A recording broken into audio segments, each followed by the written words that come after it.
name is Robert Jesus Rubio Jr. the second, hijo de la chingada, a.k.a. Wetback, guitar player for fucking Solid Hate, man.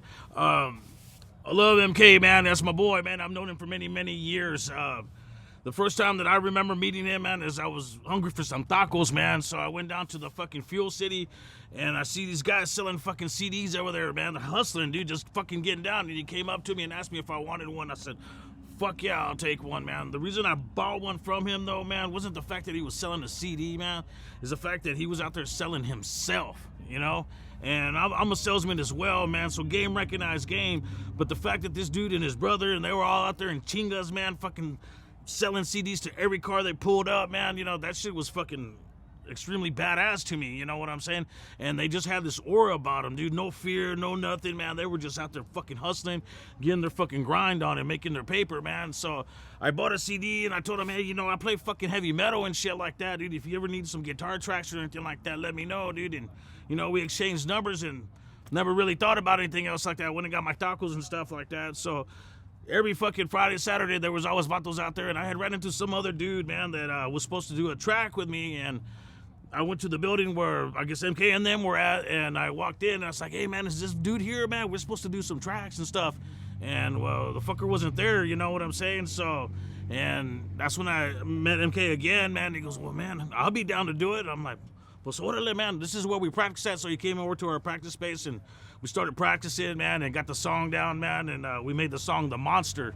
And because I always wanted to do some rap stuff, you know, I always wanted to get into the rap game. I've always played metal my whole life, you know what I'm saying? I grew up in a small little country town of Comanche, Texas, man. There wasn't shit there but cows, peanuts, rednecks, and fucking dope, man. And that was it, you know what I'm saying? And my Mexican ass wanted to play fucking heavy metal, man. I grew up on Tejano and bluegrass, you know. And every once a year, dude, they had this shit called the Peach and Melon Festival, dude. And we would go there just because they had a carnaval and all that shit. But they always had these white people that would fucking play the bluegrass music, man. And they would fucking get down, man. I mean, these white dudes were all the heels and shit with their cowboy hats and all. But them fuckers were picking like a motherfucker, just getting and shitting, getting playing and just ripping shit up. And my mom would also say, where you gonna be at, cabrón? I'm gonna be right here in front of this stage till the shit's over with. I want to watch these guys. So I picked up a lot of that knowledge from those guys, man, because they were just phenomenal. Just watching them and being part of that, you know, that was my roots, you know, in the fucking country, in the middle of fucking nowhere, you know what I'm saying? All these viejillos and shit getting down, fiddle players and, you know, fucking chelos y toda la chingada, they'd get down, you know? So I kind of took that with me, man, and I took the Tejano influence with me, too, because that's all my mom played, man. She didn't play nothing but Mexican music, dude. I tried to put a Kiss tape in there alive, too. Get that fucking shit out of there, man. I don't want to hear that shit. I want to hear Mexican music, man. I'm a Mexican. All right, cool, whatever. And I remember the first time that I got my guitar, my first guitar, my badass guitar, I had a fucking saxophone, and I got kicked out of band, of course, because I didn't want to fucking play in that fucking lame-ass shit. So I went and took the fucking saxophone down to the music store, and it was a badass saxophone, man. It was like a $1,500 sax and shit. And so I went in there and I told the vato, hey, man, you know, you think we could maybe trade for a guitarra or something? And he see me coming along. He's like, oh, yeah, man, go get whatever fucking guitar you want off of the fucking stand over there. And so I got me a BC Rich badass guitar, dude, and I fucking loved it. Well, I'll go home all pendejo, dude, and I'm walking in the kitchen. My mom's like, hey, where'd you get that at? Oh, at the music store. It's okay, no worries, man. And I'm going to my room. She goes, no, pendejo, come back here. What did you, how did you pay for it? Oh, don't worry, I didn't have to pay for it, it's okay. Oh, te lo robaste, cabrón. No. You remember that saxophone I used to have? Cabrón, what the fuck did you do with it? Well, I traded it, Mom, because, you know, this is the way I was thinking. That saxophone was underneath my fucking bed, and it's gonna stay there, or I could play this guitar that's gonna be in my hand, and I could be fucking good at it, man. And she looked at me, dude, and with this look that Mexican moms give you, man, like she's fixing to give you a huatas in your fucking sequel, dude. And she goes, boy, you better fucking get good. I said, yes, ma'am. And that was my first encouragement for my mom to become a guitar player, man. And I just would fucking jam down. I taught myself because I respected a lot of other people's music, but I didn't know how to play it. I didn't want to disrespect it by playing it wrong. So I said, fuck it.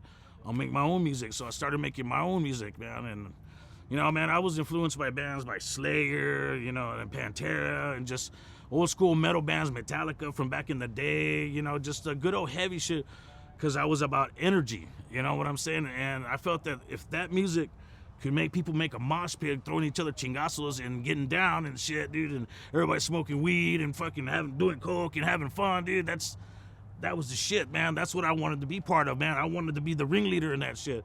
So, you know, I fucking did it with my band for a while, man, and then I thought about, hey, man, you know, I want to get into rap, you know, and then that's when I ran into MK, man, and it was just, I can't explain the fucking energy when he would come on stage with us, man, because every time he would come out, dude, it would just explode, dude. You know what I'm saying? Too many local Mexicanos getting out and just doing the fucking thing, man, and watching people mosh and give each other chingazos in the face and be laughing about it, dude, and buy each other a beer and shit, dude. Fucking just laughing, you know, having fucking fun, dude. And it was just like an explosion of energy. And it was cool because we're both fucking Geminis, so, you know, we're kind of natural born leaders and we're hustlers and we just have fucking fun, dude. And we're a bringer together of people, man. And that's what I really, really love about him, man, is that, you know, he's always kept me involved in his projects and stuff, man. I've been killed in about 5 or 6 of his videos, dude. And I finally graduated last time, dude. I didn't get killed. I got to kill somebody, you know. So it was fucking badass for me, man. And I love working with him, dude. And it's, you know, it's badass to work with like-minded people. Because he's like me, dude. We don't give one fuck. We don't give a shit. You know what I'm saying? If, you know, sometimes people need to be offended. And people are stupid fucking cows that need to be led down the fucking corral, dude. It is what it fucking is, man. And if you don't like it, get the fuck out. You don't have to stick around for the shit, you know? You have a fucking choice, man. But it always feels good to do projects with him because he's fucking throw también, man. He does all kinds of pendejadas shit, the narco rap, all that crazy shit that he does, dude. That's, you know, above and beyond, man, and it's fucking awesome, man, to be part of it, you know. I mean, fuck, we were just down in Oak Cliff, dude, man, fucking with all the lowriders shooting a video, and just the fucking electricity there that was there that day was, I mean, it blew me fucking away, dude. And here we were up, and it was in the middle of the street, dude. Fucking cars everywhere bouncing, and fucking rucas getting into fights, and, you know, it was just fucking badass, dude. I mean, what more can you fucking ask for, man? To me, that's the Mexican-American motherfucking dream, dude, and getting paid for it. You know what I'm saying? Mas fucking triste, dude. You know what I'm saying? And it's just bringing the people together. You know, people want to be brought together, and I think that's the greatest thing that, you know. One of the things that I got from my mom when I grew up was the fact that every Friday and Saturday, you could always come to our fucking house, dude, because we would make some comida, and we would play cartas, and we would fucking have music, and a baile, and, you know, everybody would get together, dude, a unity. And that's something that I feel that Microphone Killer's brought to the table. He brings a unity. He, you know, everybody comes together to see his shows, dude. I mean, he's been all across the fucking world, man. He's been all over. And everywhere he plays, man, he packs the fucking house and gets everybody crunk, man. And that's what is about. That's a musician, man. That's a musician full of fucking passion and full of love for what he fucking does, man. And I'm just proud to be part of it, you know what I'm saying? And we got some new projects coming up. I got the new Solid Hate album. Should be coming out for Christmas, man. We already wrote a new song for it, man, with me and him, man, and it's fucking, man, if you thought The Monster was good, man, this one fucking blows it away, dude. It's really going to get the mosh pit going, man. Everybody's going to throw chingazos in this one and have fun, you know, and that's what I feel life is about, man. If you're not out there living life and punching somebody in the mosh pit and having a good time doing that, what the fuck are you really doing, you know? And, of course, that's not everybody's style of music, but it's energy, man. And that's what people fucking want is energy. My name is Marcos Barabosa, born in Dallas, Texas, raised in Dallas, Texas. Artist name is Marcus B. Yeah. So how do you know the RUIZ Microphone Killer? Oof. It's been a long time. I met George back in 1979. So our families used to go to a church community, and we met there, grew up together through our teenage years. And then in that time I was getting into music, and I was doing a little rapping. And George and his brother, Alex, were my dancers. And so they danced for me and a lot of my shows and performances. And KNON used to do a lot of shows, Battle of the MCs. And then George broke off and started rapping, so we joined forces at that time. So both of you guys had a musical, it sounds like a love for music. Where does that come from? What kind of artists were you listening to? I mean, I have to owe a lot to KNON 89.3 because actually they were 90.9 when I started listening to them back in the day. Latin from Manhattan. He was a DJ. First time I ever heard freestyle music, I was about 1982. I fell in love with freestyle and hip hop. The original hip hop is what I really loved back then, and we just fell in love with it and dancing. Like I said, I knew George, so we always used to hang out and just enjoy. So for those people that don't know, what is Latin freestyle? So Latin freestyle actually is a mixture of, I don't know if they remember back in the day, Planet Rock, Africa Bambaataa, he did the Planet Rock beat, and they started adding instrumentation and melodies, and they would sing to it. So it's melodic, but it's electronic dance music, but it's really fast tempo, about 120 to 130. Some of the pioneers, Stevie B, Johnny O, Cynthia, Lisette Melendez. Lisa and the Cold Jam is one of the popular ones that just came out back in then. So we just fell in love with that genre of music. And where is that genre today? I know there's a couple of DJs here in Oak Cliff that still play that music, but why isn't it more mainstream? I think it was always underground, especially here in Texas, because each side of the country has their own style. You have the East Coast freestyle, you had the West Coast, California had their style. In Texas, we had our own freestyle. And it wasn't gonna play on top 10, top 40 radio. It had to be underground, college radio, community radio like KNON.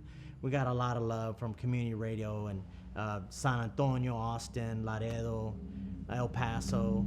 So like I said, it really wasn't mainstream. I think the one that really made it top 40 was probably, I can't remember. Then, well, Stevie B was one of the Because of You, I think was his track. I can't remember. So you guys were listening to freestyle, listening to hip hop. You said the original hip hop. So tell me about that. Like, what does that mean today? Well, to me, it was just the pioneers. The KRS Ones. EPMD. The Boogie Down Production. Run DMC. That's what I consider the original hip hop, and that's how we started and fell in love with that type of music. So what kind of music does what Microphone Killer, what he produces, where does he fall? Well, George, I'm underground. One word, underground. So we used to have this conversation quite a bit when we were starting out. I would say, George, just do some radio. He goes, I want to keep it underground. And I commend him because he stayed true to what he wanted to put out. And he put out his underground music and he hustled it.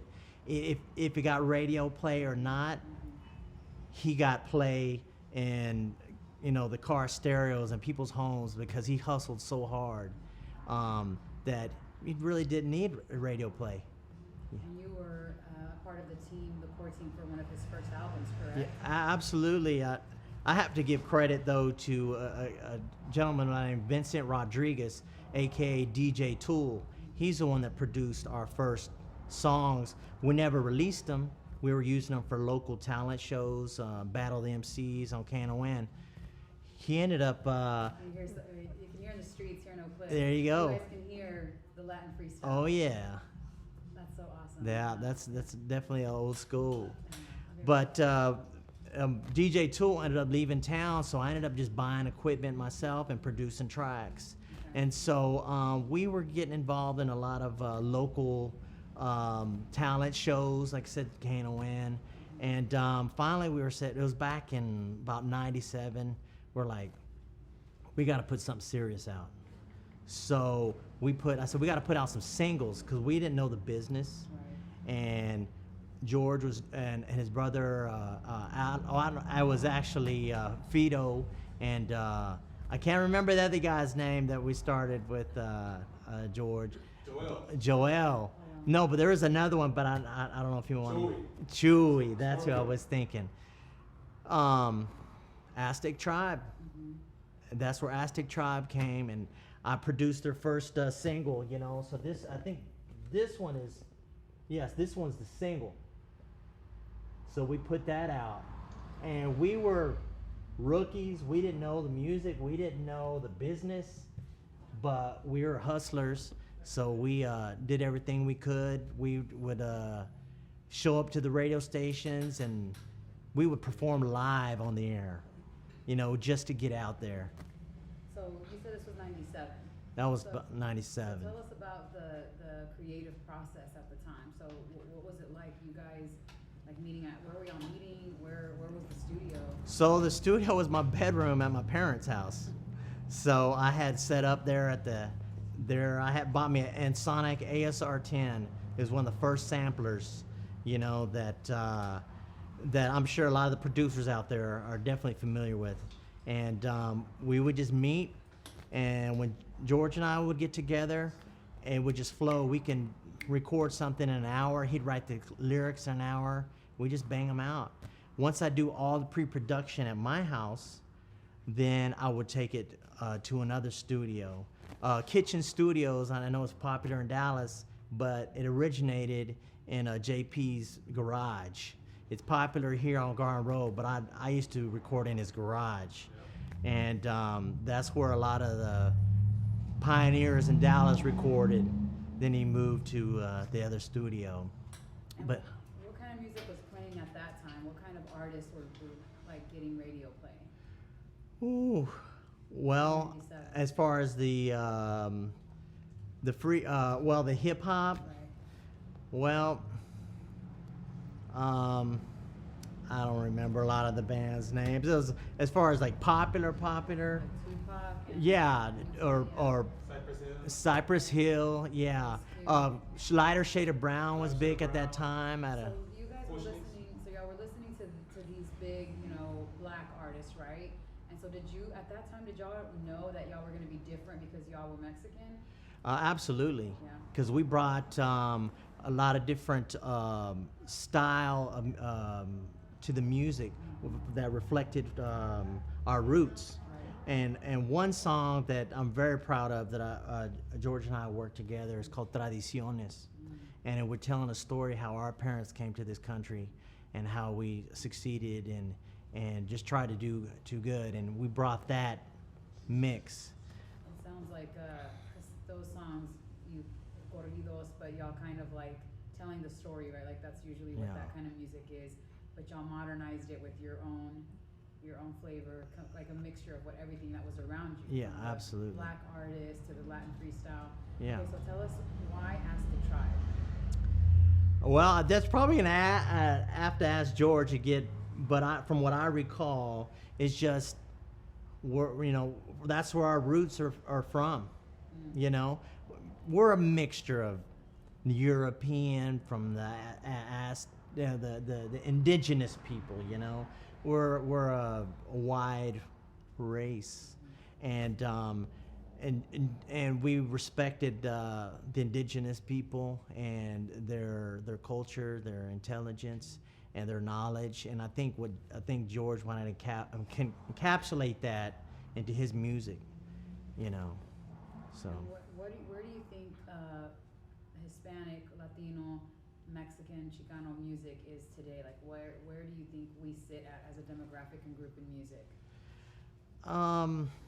well, and it depends what genre, but like for example, you know, when we were growing up in the 90s, Tejano was huge, and then it kind of went down. A lot of the regional música regio or norteño just blew up.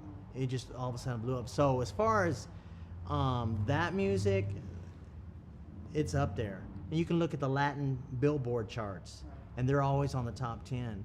But if you're talking about the underground hip hop, I think that the Mexicans don't get as much love as a lot of the other Hispanic cultures, like the Puerto Ricans, the Cubans, the Dominicans. They get a lot of love. I think we got a lot of talent, In the hip hop and the reggaeton and la salsa, there's a lot of Mexicanos that are just amazing musicians that I think could get a lot more love. I mean, there hasn't been one that I know of to make it big like that. So maybe that, you know, I think George might be the. Yeah, I think he's definitely he might be it, right? he's pushing it, and he's pushing it. And George has been doing great. Like I said, we kind of lost touch, but we always would check up on each other. But one thing, like I said, proud about George, he never stopped. He kept going. He's a hustler. He just kept going, and I was like, man, I have to retire or semi-retire. He never did. Never crossed his mind. He always was working hard, and you can see it to this day. So you said you used to sell your album here at Top 10 Records. Mm-hmm. But so are you now going to start reselling them here? Well, if they would do me the favor, I would absolutely love to do that. Yeah. And, okay, so you said so are you coming back out of retirement? I've actually been gigging here and there. So done a couple of shows. Matter of fact, with Jaime, the club owner of Creations, we used to gig out there, and he's brought me back and doing a couple of shows. So I'm always available. Probably not full time, but I'm always available to do something. Are you still doing Latin freestyle? That's definitely my bread and butter. That's my style of music that I do. So Marcus B. Okay. Well, I mean, I this is about, the documentary or biography about George, and I just want to say, George, he's been giving me credit here. I helped him get his start, but what maybe he doesn't realize is that I was successful because of him, because George always motivated me when I wanted to give up, when I was, tired of the business, tired of the club scene, promoters. Sometimes it got aggressive. You had to get in their face just to get paid. But George always had my back, and he always motivated me. And he's super talented, very creative. And for example, the song Tradiciones, we wrote that in less than an hour at my house. We just sat on the floor, knocked it out. It's one of my favorite songs that we did together. But the way we operated when we would tour is let's say a club was looking for me, and I would open up, I said, what's a package deal? Aztec Tribe opens up for me. When a club owner wanted Aztec Tribe, George would say, we're a package deal. I would open up for him. So that's how we always stayed together and united and watched each other's back. And we didn't get involved with a lot of the other producers or artists in Dallas area. We stayed pretty close with our product, and I think we did pretty well. It was a learning process, but we got a name for ourselves, and we look back, you live and learn. Wish we could have done better, but I have a lot of fond memories, road trips. Going to tours to Laredo in Mexico. Where it took us, right? Where it took us, and we it was like school for us. We didn't, and we just, we were like, man, I don't know what's gonna take us to tour, doing so many concerts with a whole bunch of people cheering, and they're playing our music on the radio. Vito, rest in peace, but he was there. He would do a show. Big show for us. So we were performing in Laredo, Texas.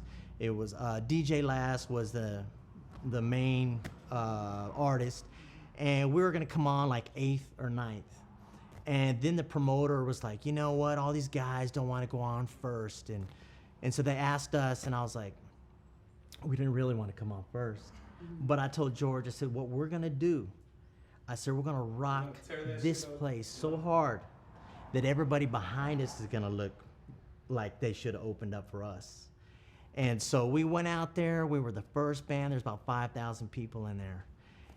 And we went crazy. Vito jumps off the stage and it's crowd surfing. I mean, it was crazy. He was crazy, motherfucker. I mean, the police had, and the girls loved him. So the police had to actually come and get the girls off him and put him back on stage. But what was cool, it was live on the radio, and you could just hear the crowd just going crazy. So, I mean, that's just one of the many stories. We gigged in Austin, San Antonio. San Antonio would give us a lot of love. But like I said, narrowing it back down to George, he's always been an inspiration for me with my music. And I know he's influenced a lot of people. And like I said, I'm very proud of him for where he's at. Do you think San Antonio gave you guys so much love because it's still like majority Hispanic and things are changing here? I think that has partly to do with it. But I think when you hear the word local talent, people kind of don't give it as much love as if it's out of town. So let's say someone in San Antonio was local talent. Maybe they're like, well, they're local. We can see them anytime. So when we came in from out of town, they loved it. I think when you hear that local, this is a local band, local talent, people don't give it a lot of love. But Mana, they're local. Yep. So when they're in their hometown, they're local. But when they travel the world, they're filling arenas, You can't be with a prophet in your own land. So I think that was it. But a lot of the DJs here gave us a lot of love, and I got to give a love to Jim Evans, and rest in peace. He gave us a lot of love. Ricky Rincon was one of us that played our music. Daniel Boone. So Daniel Boone was on the board here. yeah. So I mean, we would hustle, and we were there all the time. And the first year, we worked hard. We did shows for free because we were promoting ourselves. But after a year, it says it's time to pay up. So we had to learn the business side, and we had to be a little aggressive. Spy Club, that was like 3,000 people, and that was amazing. That was a good show. So I mean, we have a lot of good memories. Yeah. So what's next for Marcus V and Microphone Killer? Are y'all working on anything right now? Well, actually, we're not, but you've mentioned it. Yeah. I just told her right now. Yeah. I would like to redo Tradiciones. I would like to do. That's exactly what I want to do. And I so, would like to do it, man. so that's just a song that a That little. that was in the Marchas de los Inmigrantes. When Exactly. We were out there, and it was on the radio. They put it on So- the Maori. Shout out to Maori. So when Dallas, Texas had its biggest march it's ever had was the immigration march. I can't remember which year. 500,000 people, a peaceful march, and about immigration. The radio was promoting it, and they were playing our song Tradiciones. It brings unity and just where our roots come from. So. Because I think there's a whole other generation that's started now trying to bring awareness here in Oak Cliff to the gentrification and the changes that are happening, as displacement and people of color are getting pushed out. So I don't know, I feel like it's a good time for you guys to do something right now, because with them taking back the block on Jefferson. Right. I mean, yeah, it's perfect. We performed on Jefferson. We actually. And we met Selena. We When I was 15 years old. Remember? We did. Because of you. It was because of you. We opened up for Mas. Grupo Mas. Grupo Mas. We did perform on the same stage as Selena. Selena was on the side, remember? Yeah. Just we can go on and on. It was good times. But yeah, going back to what you were saying, it's always good to bring that awareness and of our history and our culture, and never forget. And well, like I said, my record label is Knowledge as Power, and so that's a powerful tool that anybody can have. Having knowledge of your history and your rights, and and this is a beautiful country that our people have helped build, and have progressed, have done really well. So, yeah. It's a good one. That was it. That's it. All right. Hey. Goddamn, Mark. Why don't we just make it 5?